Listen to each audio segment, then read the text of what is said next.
Week 12 is in the books. We are now moving into week 13. But let's take a look at some of the games in week 12, which is Thanksgiving week. So only 2 games here for Thanksgiving. Now, this one here was a thrilling result. The Eagles, who were 8-3, and the Dallas Cowboys 2-8. Normally, it's the Cowboys getting their, what's handed to them on Thanksgiving. But in this game, it was a miraculous comeback. We had the Eagles up 24-14, and Russell Wilson got the touchdown. So they were 21-24, and then got the onside kick. Drive down the field again, score a touchdown to take the lead. They gave like 53 seconds left, and then McNabb went down the field, almost scored a touchdown, and then as he was scrambling away from a sack, he threw the ball. It was a 1v1 for, I think it was Bennett, I think it was the receiver, but it was ended up being intercepted by Charles Tillman, who makes the game. Let's see, do I have interceptions here? Oh, there it is. Tillman gets that interception, game-ending interception. So really fun, exciting Thanksgiving game. So Eagles still very good in the division, in the conference of the NFC, but they are still behind Tampa Bay.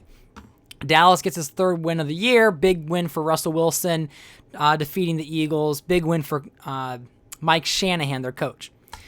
Then we had the second game of Thanksgiving, which was the San Diego Chargers versus the Denver Broncos. So this one was not as close. You see the Chargers running away with it, 28-14, 2-touchdown lead. The 8-3 Chargers with Rodgers had 3 touchdowns. We see Marion Barber getting 94 yards and Rainey getting 101 yards and a touchdown. Bradshaw did a good job with 106 yards and a TD, but clearly almost 195 yards rushing for the Chargers, and that puts them over the edge there, getting the very solid victory over Denver. I mean, I don't know why they didn't have Detroit playing on Thanksgiving, but who cares? So we have the first loss for the New England Patriots. So this is the 10-0 Patriots. I guess 10-0 was the best they could do. They fall to the Colts, where you see a simple game by Quinn. 2 touchdowns, 173 yards. But then you have Leon Washington and Chris Johnson both getting about 190 yards apiece. Around 180-ish. You see 2 touchdowns, 1 touchdown for Washington. But that really carried them. And then 2 touchdowns to Reggie Wayne. Whereas Tom Brady had 312 yards, 50 yards for Jamal Charles. And then, of course, Malcolm Kelly there getting 147 receiving yards. But Patriots fall, and the Colts continue their strive, or their pursuit of the division of the AFC South. Tim Tebow gets the victory here, going 4-8 over the Buffalo Bills, who are 3-8 now. Tebow with a not great game. Rashard Mendenhall is back after his injury, so Isaiah Pede only had 3 attempts this time, but Mendenhall 77 yards, 3 rushing touchdowns. That was the difference in the game. Ponder 203 yards, mediocre game with 1 TD, 1 interception, but he got sacked 3 times. Deji Karim has 67 yards rushing, so good for him in a TD. But Bills fall 3-8. Then we have the Miami Dolphins falling short of the Houston Texans, who stay a game ahead of the Colts, going 31-28. Tavares Jackson gets 4 touchdowns in that game and 237 yards. Newton only getting 178 yards. We do see an explosion out of Joe McKnight, getting 122 yards and 3 touchdowns in Matt Forte's injury absence. But then also we have C.J. Spiller with 134 yards. So again, very tight game, good game here. But here we had the AFC champions last year, the Dolphins, only 5-6 this year. So we'll have to see if they can make that last 7 games or 6 games and get back into the playoffs. Chicago unexpectedly gets hammered by the Lions. We see Campbell with a 33% completion rate. A lot of drops this game. I mean, Eddie Royal could catch. He had 110 yards. But other than him, there wasn't really anything going on for Chicago. Very difficult game for them. We see the Lions. Not anything spectacular, but Tannehill, you can see, did a lot more with his legs. 45 yards, a touchdown, 140 yards, which is not great, but just enough to get the win. We see Reggie Bush 112 yards. I think was there a defensive score or something like that? Let's see, 2 touchdowns. Oh, it was all Tannehill. 2 touchdowns passing. We see Walters and Reggie Bush getting the receptions there, and then the rushing touchdown. All right, then we have Tampa Bay. Tampa Bay falls again. They're now 9-3. So that Eagles loss to the Cowboys is really detrimental for them because they could have tied Tampa Bay for number 1 in the conference. But alas, they have to wait one more week to maybe attempt to pull that off.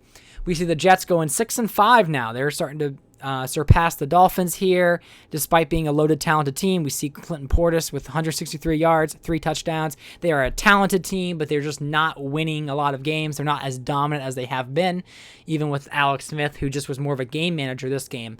Just hand the ball off to Portis and let him do his thing. We see Gabbert, a modest game there. McFadden, 119 yards, 2 TDs. And even Javid Best with 61 yards as the backup running back on 5 carries. We see Jacksonville. This was the loser bowl here. You had the 4-7 Titans against the 1-9 Jaguars. Colt McCoy had 4 passing touchdowns after last week, which was pretty difficult. 264 yards. Murray, 133 yards rushing. Slayton getting involved with 31. Good game for Jacksonville. Josh Freeman, 248 yards, 3 TDs, 1 interception. Then you got Freeman also with 63 yards rushing, but that did not do anything for their win number. We see the 38 points there from Jacksonville was just absolutely stellar. 170 for Steve Smith. Steve Smith has had a pretty solid season as a Jag. Then we have a battle in the NFC East, and the Commanders come away. Basically, both are 5-5, and so the Commanders hold on to take, I think, the 2nd seed in the NFC East. Michael Vick there with 212 yards. And also about 49 yards and 2 TDs. Goodson with 86 yards. I mean, the Giants played well too. I mean, with Matthews, 118 yards, 2 touchdowns. But those 4 turnovers from Palmer is really what did them in. You can't throw 4 turnovers when you're competing against a tough team like the Commanders in this NFC East matchup. Continuing on, the Panthers come away with a victory over Peyton Manning's Falcons. It was going really well for the Falcons recently. They were on a win streak, but the Panthers were able to shut that down. We had Lorenzo Booker in for a bit, then I think got hurt. Ben Tate came in, but not doing too much. But it was a 77% completion rate by Flacco. No turnovers by him. Manning getting a touchdown. Willis McGahee getting a touchdown. I'm trying to see where that was. Let's see. Where was maybe it was a defensive touchdown? Where was the 3rd touchdown? 1, 2. Oh, no. Geez. Okay. Yeah, they only had 2 touchdowns. For some reason, I thought they had a special teams one. But no, so they had Manning only getting a passing touchdown to Meacham, who had 53 yards in the game. But Falcons are still likely a playoff team as long as they don't drop these next few games. So the Oakland Raiders had Matt Moore and did not go well. It was a rough game for him. The Chiefs win 17-7. Not really anything to do with Brandon Whedon. You see 121 yards, a TD, and an interception. It had much more to do with the running game, 87 yards for Trent Richardson, the rookie, and then Kevin Smith from Minnesota, who came over in the offseason, getting 75, and the TD.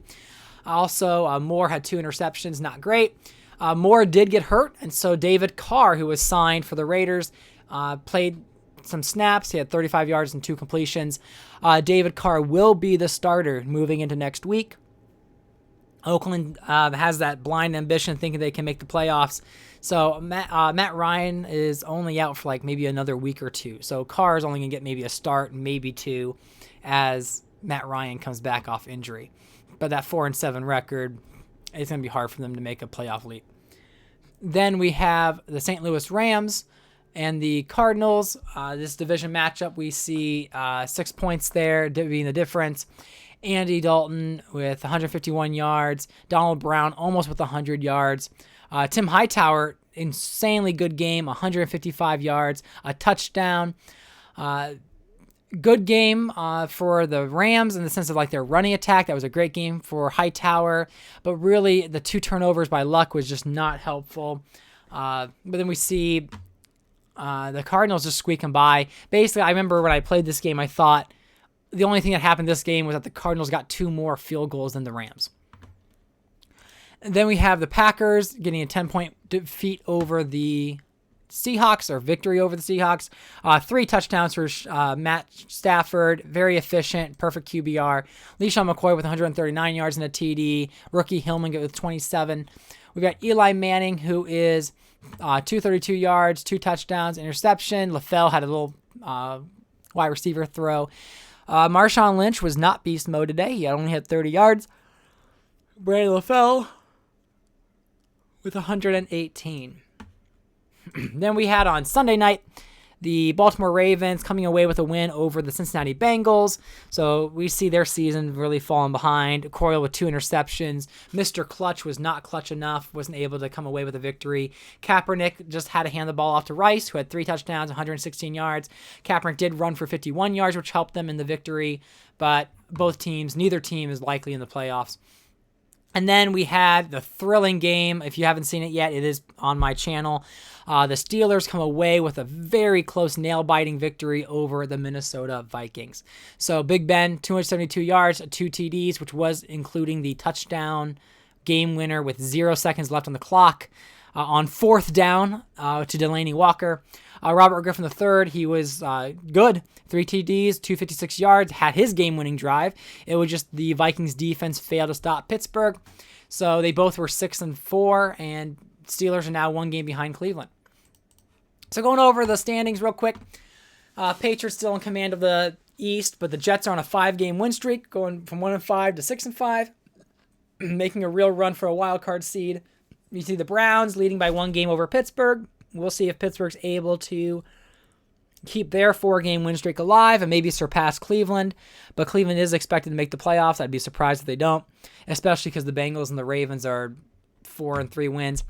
AFC South, similar situation. I think the Texans probably are on a bye week soon, but the Colts are just half a game behind them.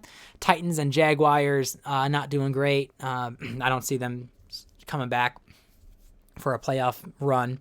Then you have the AFC West, very clearly the Chargers. Denver would be lucky to make a playoff spot, but I think they might be the 10th seed or 9th seed, something like that. We can double check that. But then the Raiders and Chiefs, 4-game losing streak for Oakland. They're not doing much. So the Eagles had a chance to tie for number 1, but they failed to do so. Then you got the Commanders with 6-5, Giants 5-6, so they're going to be jockeying for that 2nd seed, but good win by the Commanders. Dallas just gets themselves further away from the number 1 overall pick. 6-5s all around for the NFC North, except for the Lions, who are 4-7. Then you see Tampa Bay 9-3, Atlanta Falcons 7-5, Panthers 6-5, working their way maybe to having 3 teams sent to the playoffs from this NFC South division. And then NFC West is clearly controlled by the 49ers, and then the Rams, Cardinals, and Seahawks keep beating each other up. Neither one really that commanding. We've seen the league. Jacksonville is right now the number 1 pick, with the Ravens, Cowboys, Bills, Titans finishing that off. As for stats, we see Peyton Manning still leading the way after maybe not so great of a game. I think Tom Brady only having 4 interceptions is interesting. He's been taking care of the ball insanely well compared to how I normally play this game. Rushing, we have Darren McFadden still at top. We have Clinton Portis, CJ Spiller, Matthews, Chris Johnson all up there. I think Johnson has 20 on the year for touchdowns. Greg Jennings surpasses Johnson, so he's the leading receiver for this season. Brandon LaFell, almost over 1,000, just needs 1 catch there, and he'll be over. Fitz, AJ Green, all up there. Rookie Josh Gordon, top 10, top 9. Tackles, if anyone cares. Sacks, Ray Edwards now surpassed Geno Atkins. Antrell Roll is continuing his role with interceptions. Then we look at rankings. Falcons number 1 offense. San Francisco number 1 defense. That's interesting. And then we have Oakland falling to number 1, or the worst offense in the league. And then the Saints, worst defense. So we have the primetime game of the Texans versus the Buccaneers. It's a main game there. It is Cleveland versus Jacksonville on Thursday Night Football. But hey, hope you enjoy these updates. Hope you enjoy these videos. We're closing in on the season. Got about a few more weeks left. I am under 100 games left to go. I think I've got about 92 games left. But thanks for watching and hope you enjoy the video. Feel free to like and subscribe.